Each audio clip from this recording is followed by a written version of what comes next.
조갑제 TV 시청자 여러분 안녕하십니까. 2019년 11월 25일 오후 3시 반입니다. 한일 간의 외교 분쟁에 있어서 이번에 한일 군사정보보호협정만큼 한국 정부가 일방적으로 패배한 경우는 역사에 없습니다. 한일 간의 외교 분쟁은 거의 대부분이 한국의 승리 또는 무승부로 끝났습니다.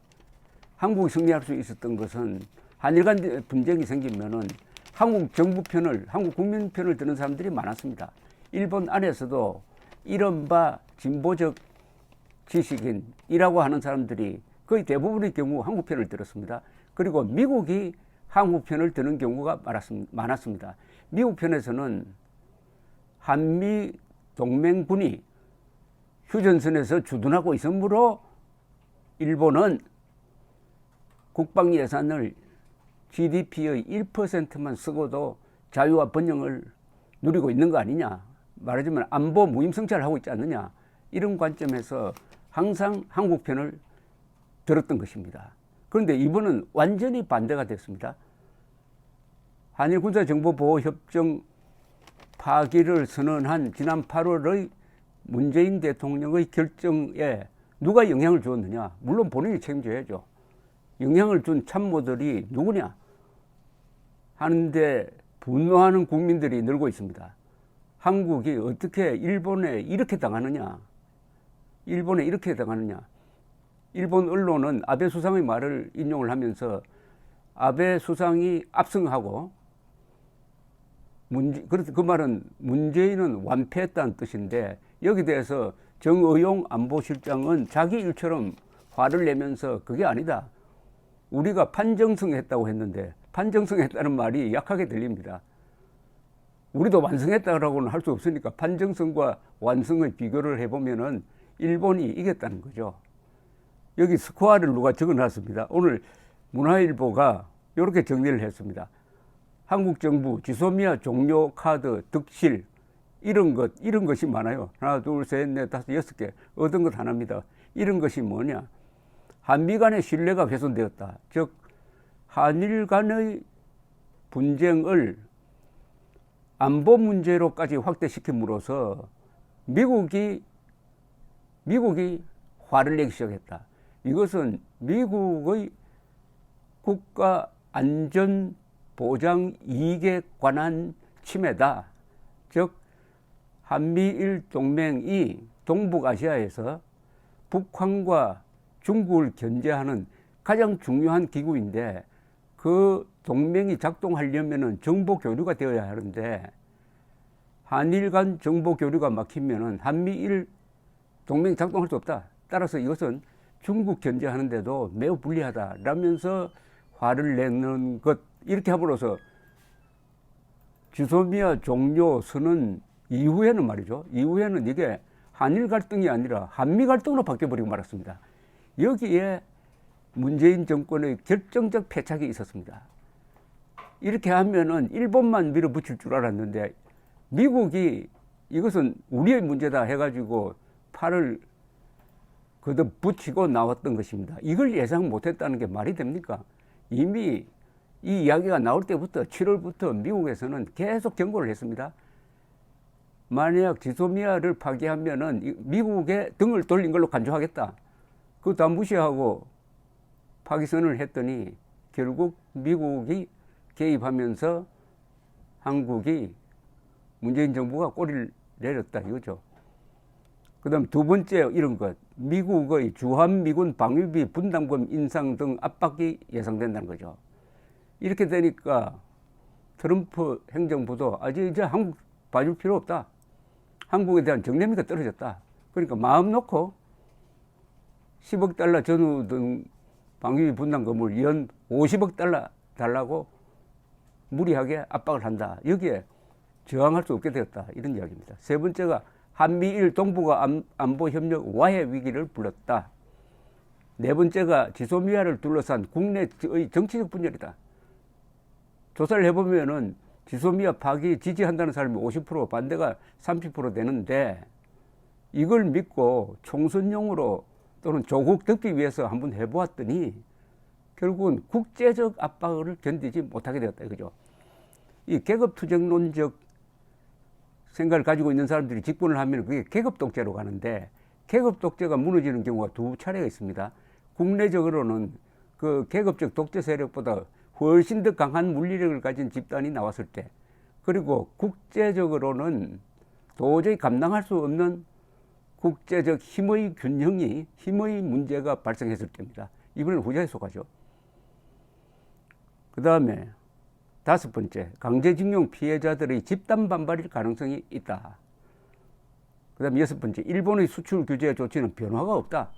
이게 지소미아를 파기하겠다고 말한 그 가장 큰 이유가 뭐냐면은, 일본의 수출 규제 조치에 대한 보복으로 한다고 그랬습니다. 일본이 한국에 수출하는 전략물자가 어떻게 쓰이는지 잘 모르겠다. 관리가 좀 부실하다. 그러니까 문재인 대통령은 아니 그러면은 한국을 안보적으로 불신한다는 이야기 아니냐. 그러면은 안보상의 정보 교류는 안 된다. 이런 논리를 세웠습니다. 그런데 그런 논리는 사실은 말꼬리 잡기죠. 그런 논리를 가지고 지소미아 파기를 할 수 있는 것은 아니죠. 지소미아는 실체가 있는 겁니다. 그러나 그런 말장난 가지고 국가 대사를 결정하면 안 되죠. 그런데 이번에 합의 과정을 보면은 일본이 양보한 것은 하나도 없어요. 일본은 그냥 실무 국장 대화를 해주겠다. 즉 일본의 수출 규제 조치에 대한 논의를 한국과 시작하겠다. 그것도 국장급에서 하겠다. 이렇게 되어버렸습니다. 그런데 일본이 얻은 것은 두 개가 있어요. 한일군사정보보호협정 유지, 그리고 우리 정부가 일본을 WTO의 이 수출 규제 조치에 대해서 제소를 했습니다. 그것을 안 하기로 했어요. 일방적 양보입니다. 그다음에 얻은 것은 뭐냐? 강제징용 배상 문제 해결을 위한 협상 시간을 확보를 했다. 뭐 얻은 것이라고도 볼 수도 없는데, 어쨌든 하도 7대 0으로 만들기가 힘드니까 6대 1 정도로 맞춘 것 같습니다. 그러면 이런 망신을 부른 사람들은 누구냐? 정의용 국가안보, 물론 대통령이죠. 대통령이 최종 결정자니까. 참모들로서는 정의용 국가안보실장. 이 군인보다 민간인이 안보 문제에 대해서 더 강경합니다. 보통 전쟁을 하면은 피를 흘려야 될 사람은 군인이니까, 군인은 사실 굉장히 신중해요. 역사적으로 보면요, 큰 전쟁을 일으키는 사람들이 군인 아닙니다. 민간인입니다. 히틀러도 민간인이었잖아요. 정의용 국가안보실장이 가장 강경했어요. 군인 출신도 아닌데. 그 밑에 김유건 국가안보실 1차장, 이 사람은 군 출신입니다. 그 다음에 김현종 국가안보실 2차장, 이 세 사람이 대일 강경파로서 지소미아 파기를 이끌어가는 논리를 세우고 했는데, 그나마 그래서는 안 되는데 라는 생각을 가졌던 사람이 정경도 국방부 장관, 그리고 강경화 외교부 장관, 그리고 어떤 의견 표명인지 별로 안 나오는 사람이 서훈 국정원장. 그런데 정경도 국방장관은 뭐 마음고생을 많이 했다고 봅니다. 강경화 외교부 장관도 마찬가지고. 그런데 사실은 지소미아를 유지하느냐 파기하느냐를 결정할 때 제일 무겁게 경청해야 해줘야 할 생각을 가진 게 바로 정경도 국방장관의 이야기입니다. 정경도 국방장관이 하자는 대로 했어야죠. 왜냐하면 지소미아는 군사정보협정 아닙니까? 그러면은 군인들이 당사자입니다. 이 정보 교류가 실패했을 때 군인들이 더 많이 죽을 수도 있고, 성공하면은, 정보 교류가 성공하면은 수십만의 군인과 민간인들을 살릴 수도 있는 겁니다. 이 정보라는 것은 무서운 겁니다. 이 정보는 또 북한이 쏘는 핵 미사일과 관계된 정보니까 다른 정보와는 질이 다르죠. 그런데 정경도 국방장관은 우리 안보에 조금이라도 도움이 된다면 이런 것들이 계속 유지되어야 한다. 11월 4일 국회 국방위 전체회에서 이야기를 했고요. 일본의 수출 규제 조치가 철회된다는 전제하에서 우리가 지소미아 연장을 재고할 수 있다. 이것은 강경화 외교부 장관이 11월 8일 한 이야기고, 김현종 국가안보실 2차장은 강경파인데, 제가 미국에 도와달라고 요청하는 순간 글로벌 호구가 된다. 그것을 요청한 게 아니다. 이렇게 큰 소리를 쳤고요. 김유건 국가안보실 1차장은 안보상 민감한 군사정보 교류를 목적으로 체결한 지소미아 협정을 지속하는 것이 국익에 부합하지 않는다고 판단했다. 국익에 부합하지 않는데요. 참 놀라운 논리입니다.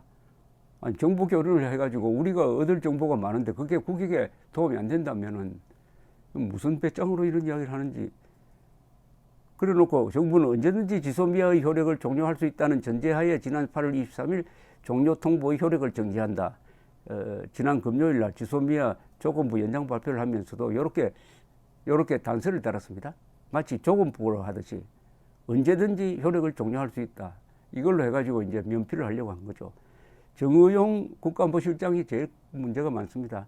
8월 6일 국회 운영위 전체 회의에서는 정치 군사적 실효성이 있는지 심각히 검토해 봐야 한다고 하더니 11월 1일에는 아직도 다수 국민이 이러한 상황에서 인정하는 것은 적절치 않다는 의견을 갖고 있는 걸로 알고 있다. 아니 그러면 이런 걸 여론조사를 해가지고 결정합니까? 국가안보정책을 여론조사로 결정을 합니까? 그 여론은 언제든지 변할 수가 있는데 아니 이분이 무슨 선거대책본부장입니까? 그래서 지금 다 바꿔야 한다.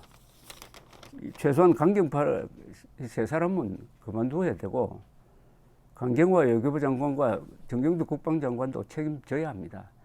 이렇게 나라를 망신시키고 한미 간 국가 이익의 가장 중요한 한미 동맹을 불신의 늪으로 빠뜨린 데 대한 책임을 져야 하는데 글쎄요. 물론 총체적인 책임은 문재인 대통령의 결정이라고 봅니다.